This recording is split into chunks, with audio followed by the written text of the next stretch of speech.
Welcome to the Slop Farm. Enjoy the video. You first confirm compatibility and prepare activation materials. Make sure your carrier has provisioned an ESIM for your account and that your phone model and OS support ESIM.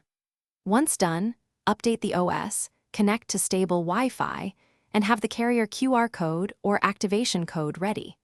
This reduces errors during provisioning and avoids time wasted diagnosing outdated software or wrong plan types. You now provision the ESIM and follow layered troubleshooting. Open the ESIM setup flow, add cellular plan on iPhone or SIM Manager on Android, and scan the QR or enter the code. If the ESIM option is missing, toggle airplane mode, fully restart the device, then revisit the setup. These actions clear temporary radio conflicts. If scanning fails, enter the activation details manually or use the carrier's app to push the profile. Because QR scanning can fail due to you finish with advanced remediation and one key tip. If provisioning still fails, reset network settings to clear corrupted carriers or conflicting profiles and delete unused ESIMs that may block new installs. Contact the carrier to reissue the ESIM or push a remote install.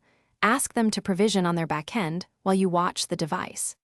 If nothing works, back up your data and only then perform a factory reset, because that removes software conflicts but is disruptive.